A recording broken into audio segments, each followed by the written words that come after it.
Hi, kids, you better come running. It's old Smilin Ed and his Buster Brown gang. That's the gang of Buster Brown is on the air. That's the gang of Buster Brown is on the air.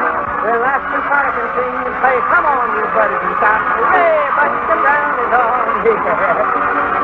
Hello, kids. Hello, mother. Hello, daddy. Hello, grandmother. Hello, granddad. Aunts and uncles and nieces and nephews and cousins and brothers and sisters and everybody. This is your old buddy Smilin Ed and all his big Buster Brown gang. Squeaky the Mouse, Midnight the Cat, Grandy the Talking Piano, and Froggy the Gremlin cutting up over there out here in Hollywood, all ready for another good old Saturday morning frolic. Oh, we're going to have a great time today, kids. Have a wonderful story for you. And Midnight the Cat's going to play a little cigar box fiddle for us. Froggy the Gremlin's going to play his thingamajig and sing. And we're just going to have a whale of a time in general. So let's get started with one of our good old dog songs. Here we go. I got a dog named Rover. Here, Rover, come Rover. He roams around all over, just home 3 times a day. Oh, I'll bet he hears me whistling. See, the neighbors are listening. What do you mean you lost your dog? I hear the people say. Has anybody here seen Rover? I'm looking for him now all over. He's a hunting dog, all right. He keeps me hunting day and night. This is what I worry over. Say, who put that roving Rover? My whistle's getting dry. It seems as if I hear that mongrel whine. I should worry like a tree and have somebody trimming me. Where's that doggone dog of mine?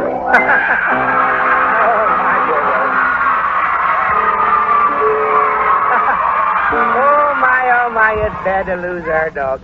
But Buddy's old Smilin Ed doesn't want you to lose your very last chance to get Smilin Ed's Buster Brown 36-page comic book number 9 absolutely free. And this is one time it'll be a pleasure for Mother to take you to your Buster Brown dealers, because all of my buddies will need going back to school shoes. And, of course, if you're one of the Buster Brown gang, you want genuine Buster Brown shoes with that grown-up style. So tell Mother today to take you to your Buster Brown dealer's School Days Jamboree so you can get your new shoes for school and get your free copy of our Buster Brown comic book number 9 with those 3 new exciting stories. Don't forget, too, kids, that these swell shoes for our School Days Jamboree have been named for the members of our Buster Brown program. Froggy the Gremlin is getting awfully cocky because he's sure more of you kids are going to pick Froggy's favorite, but the dealers tell me that my buddies are also picking Midnight Masterpiece and Squeaky Standout and Smilin Ed's Sweetheart and all the other wonderful new Buster Brown shoes for fall. Whichever side you like best, remember they're all good old Buster Brown shoes. And I know every one of my buddies and sweethearts can find just the kind of shoes they'll be proud to go back to school in at your nearest Buster Brown shoe store during our big School Days Jamboree. And now, let's get into our story so we'll have time for everything else we want to do. Here it is.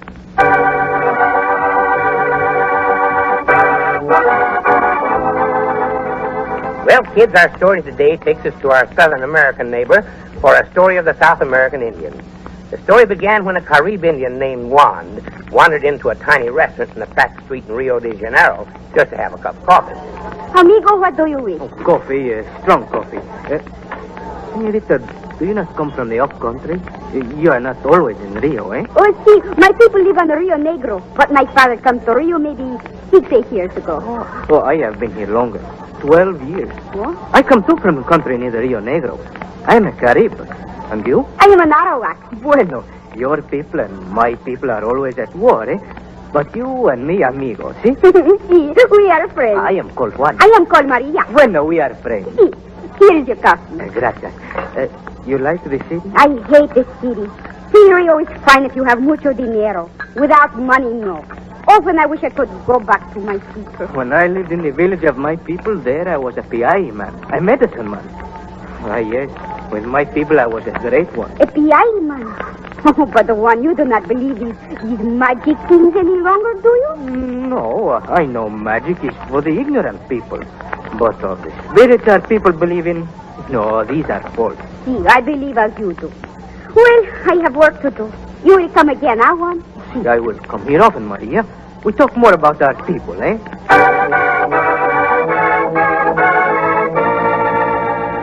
And so Juan and Maria became good friends.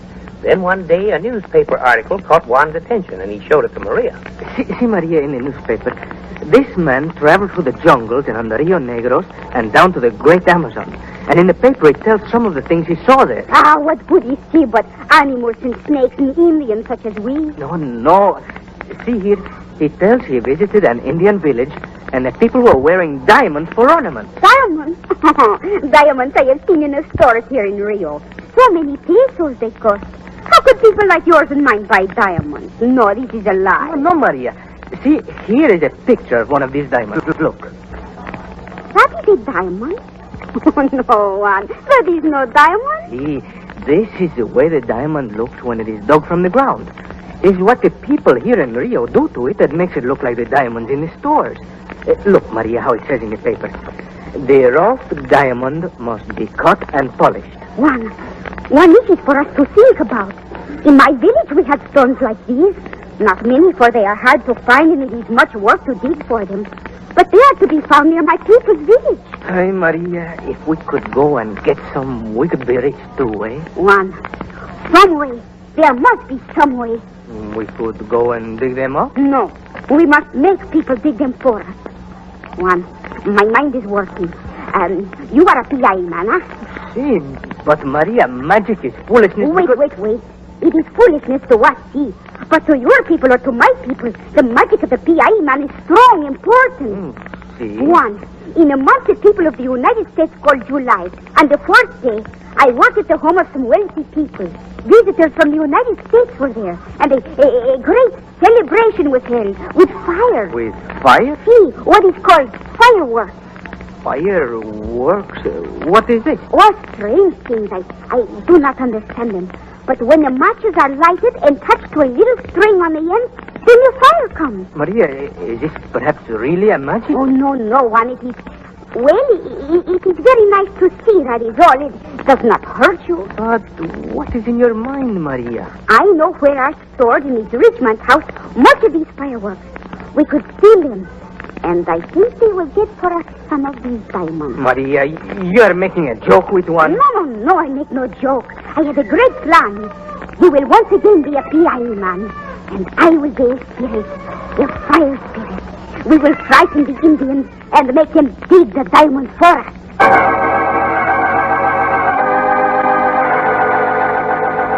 And so Juan and Maria disappeared from Rio, and as far as that lovely city was concerned, they were never seen again. Perhaps a year later, in Belém, Brazil, an American mining engineer named Carl Banks and his young son, John, sat in the office of an official of the police. And the official had bad news for them. I am so sorry, Senor Banks, but I have only bad news to report. Then you found no trace of my associate, Fred Barnes? On the contrary, we found definite traces. We found the wreck of the airplane in which he flew over the Negros River territory. Mr. Barnes is a very capable pilot. He flew his own plane and planned to land on the rivers. There are plenty wide for a small plane. I have instructions from my government to aid you in all possible ways. But I know nothing of the trouble. Oh, I'll gladly tell you. Mr. Barnes and myself represent a large American firm which is interested in mineral deposits of all kinds. We were to investigate this area for iron, copper, oil, anything. Mr. Barnes went upriver to set up a camp from which we could work. Now I understand. But I am afraid I have been little help. The search parties, Senor Banks, have failed. Then there's nothing left for me to do but go upriver myself. You will need men. I will get them for you. No, I prefer to go alone. Go with my son. The boy? But he is not even yet a young man. Nevertheless, my Johnny is better in the jungle or on the big river than most men. No, we'll be all right, I assure you.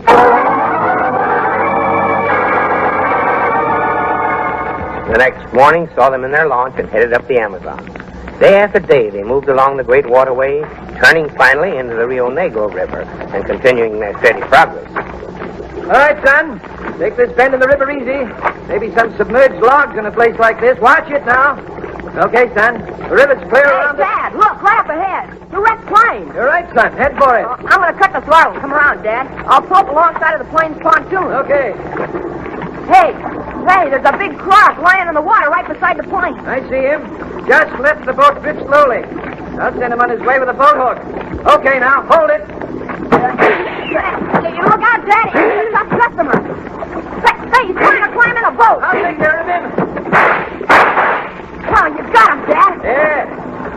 we expose his soft underside. I don't think this pistol would penetrate that armor-plated back of his. Okay now, son. Let's tie up the launch and inspect the wrecked plane.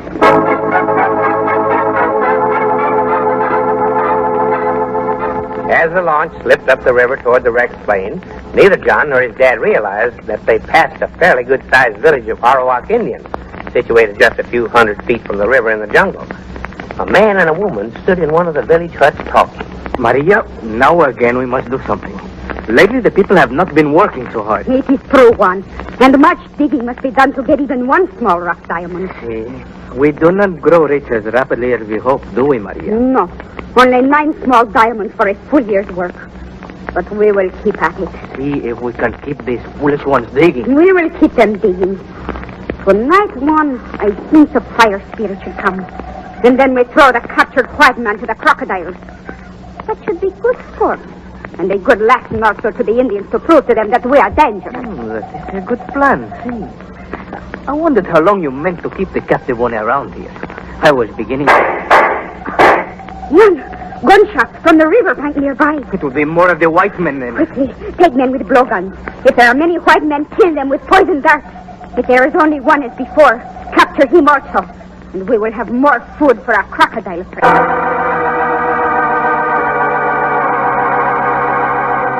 And thus it was that Johnny and his dad, their guns resting in the launch, were suddenly surprised by a band of howling Indians while they inspected the wrecked plane. Quickly, the savages tied up Johnny and his father with tough vines and carried them back to the village. Maria and Juan waited for them. Into the hut with him! Drag him with the other one! Oh, the crocodiles will feast tonight. Hey, let go of me, will you? Get out of here. John, are you all right? I'm bruised a little, but okay otherwise. It's so darn dark in this hut, I can't see a thing. Carl Bags. Fred Barnes. It is Fred Barnes. Yes, it's me, Carl. Gee, Mr. Barnes, you sound awful weak. I am, boy. I've been tied like this now for weeks. Not too much food's come my way. Great Scott, we came looking for you, and we've stuck our feet into the same trap. Hey, Dad, I think I can get my hands loose. These vines they tied me with are slipping. Good boy. I'm tied so tight I can hardly wink an eye. Oh, that's not much use, I'm afraid. I cut myself to ribbons trying to get free until I became too weak to struggle. It won't last much longer, though. You heard, Juan. Tonight, the crocodiles feast.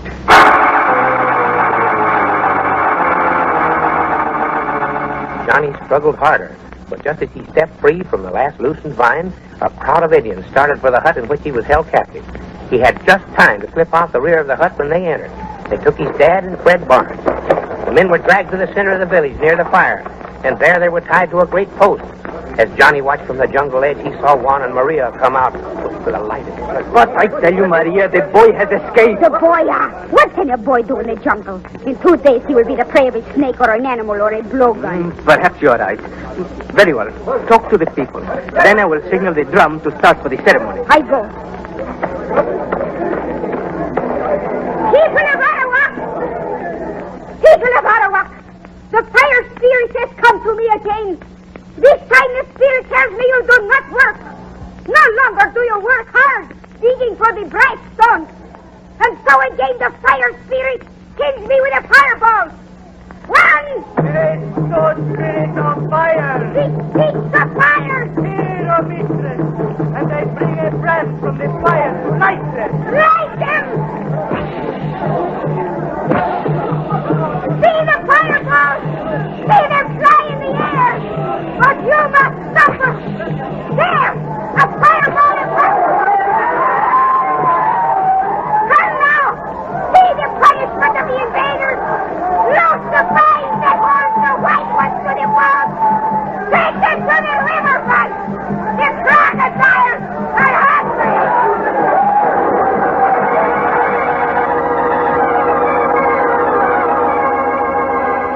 When Johnny saw his father and Fred Barnes being pushed and hauled toward the riverbank, he was suddenly galvanized into action.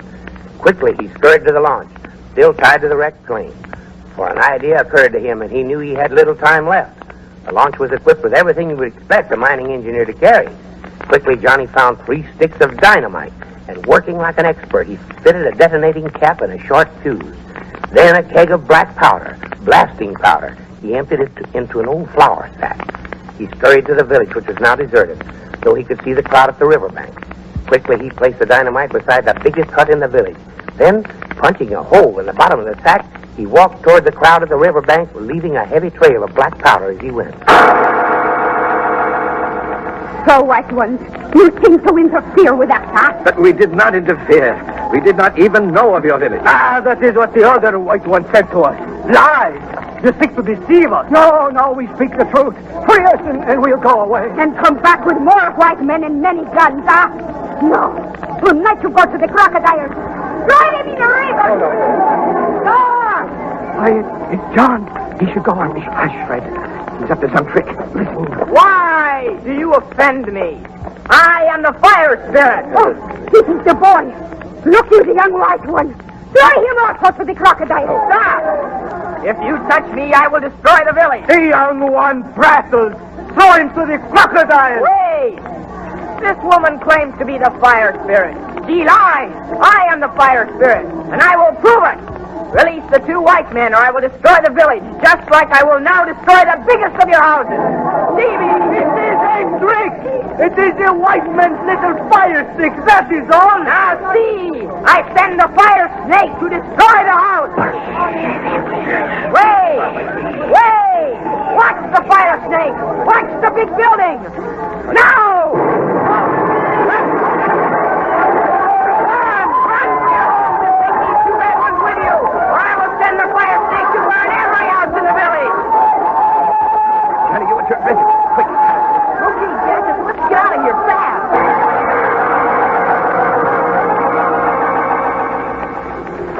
Well, how do you feel, Mr. Barnes? Oh, tip-top, Johnny, after a meal and a rest. No, you can't kill this old campaigner, Johnny. Oh, those Arawak Indians nearly did. Till Johnny came along with his fire snake. Say, how the deuce did you do that trick, Johnny? It was easy. I guess Dad knows, don't you, Dad? Yes, I figured it out. A powder train along the ground and dynamite at the building.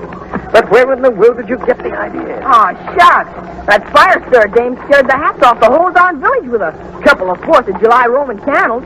So I figured I could do a swell job with 2 or 3 sticks of dynamite.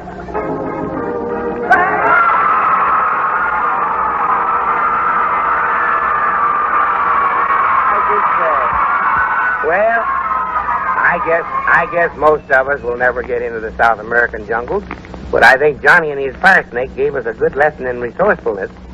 And now, let's bring on our announcer man to tell us where to get Buster Brown's shoes.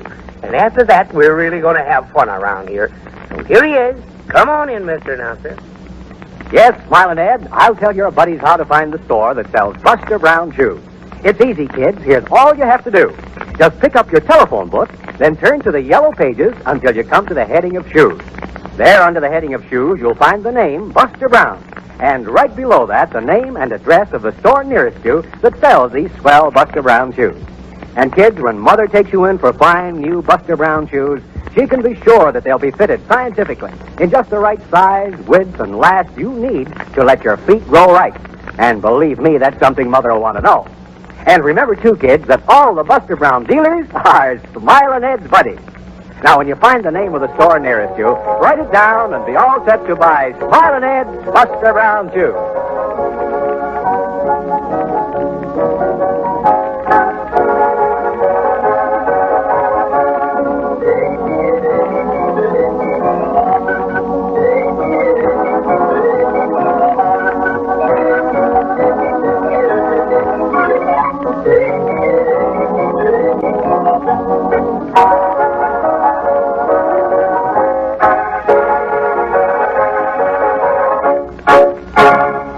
Tell the world everybody at Smilin' Ed's will know just where to get Buster Brown shoes.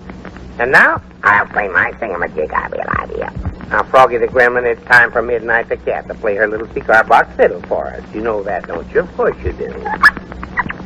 Oh, certainly, Squeaky the Mouse. The girls always come first. So, Squeaky, you get over there and wind your little music box and have it play Mary Had a Little Lamb so Midnight can play and sing for us. Okay, go ahead, wind it up. That's it. Now you might break the spring. That's enough. Whoop. Midnight. Yes. Press that button with your hind foot. Go ahead. That's it. Put your fiddle under your chin. Oh, that's it. She's all set. Go ahead, little hand. Get ready. Oh, isn't she cute, huh? Little black kitty. wagging her tail all the time. Can I sing now? Oh, yes, go ahead and sing.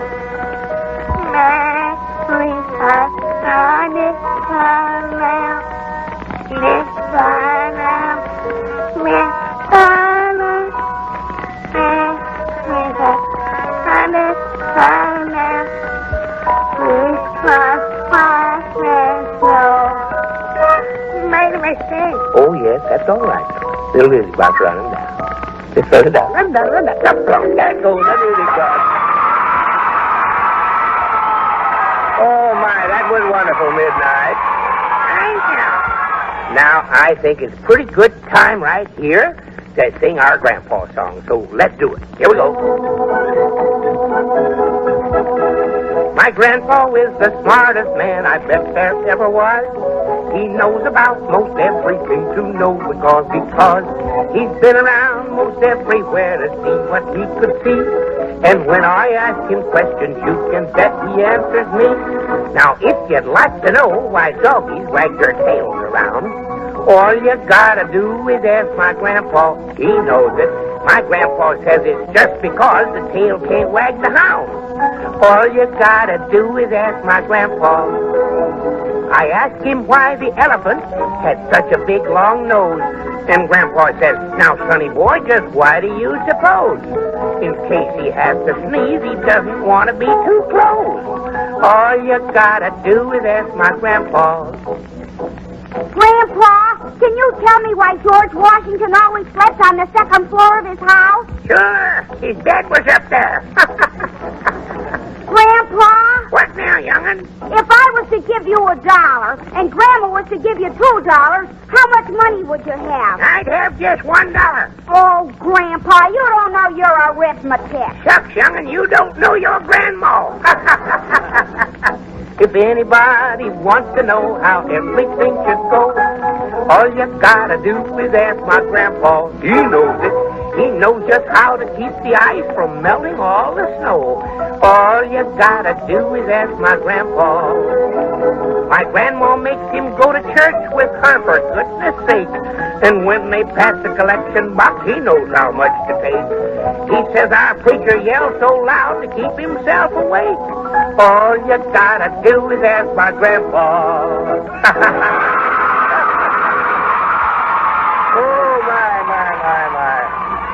Oh, my grandpa is a honey, isn't he? My grandpa's name is Tom.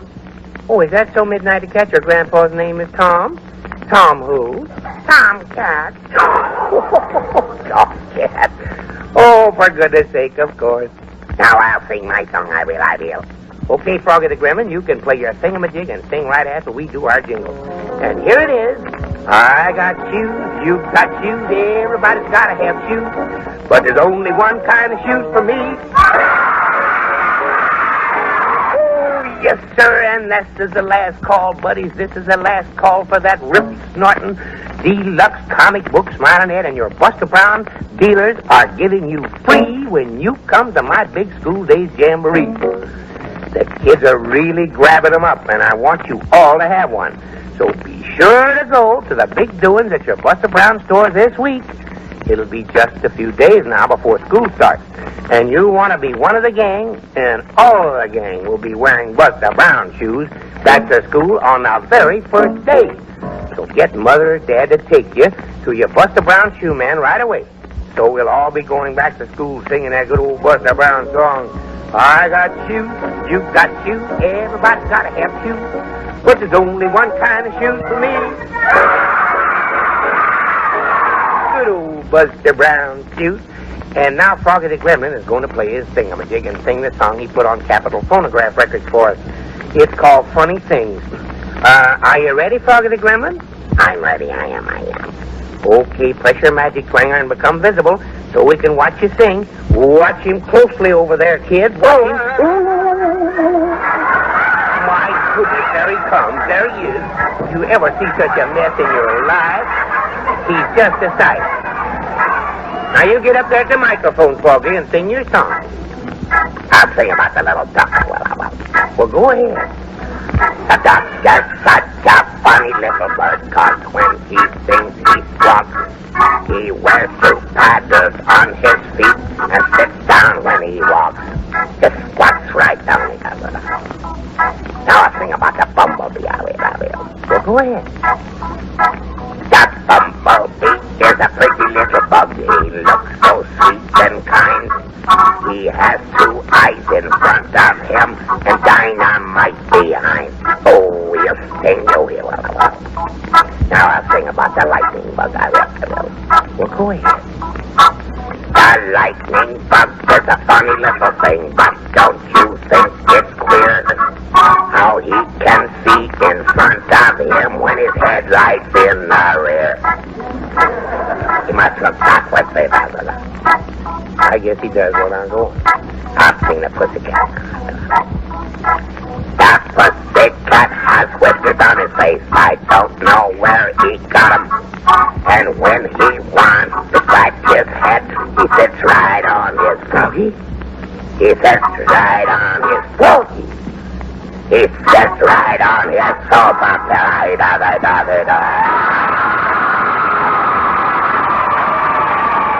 Oh, my, that little old gremlin is inside. And now, kids, has everybody had fun around here today, huh? Well, that's great. Be sure to pick up your free Smilin Ed colored comic books at your Buster Brown dealers right away. And remember, it's your last chance for book number 9. Don't forget church or Sunday school and be listening next Saturday for this little tune from Hollywood. When you hear it, how I run. The happy gang of Buster Brown now leaves the air. The happy gang of Buster Brown now leaves the air. So watch for us, buddies. Next Saturday we'll come with a bang and a big... The Buster Brown Show, starring Smilin Ed McConnell, is produced in Hollywood by Frank Sam and is directed by Hobart Bannerman. This is NBC, the National Broadcasting Company.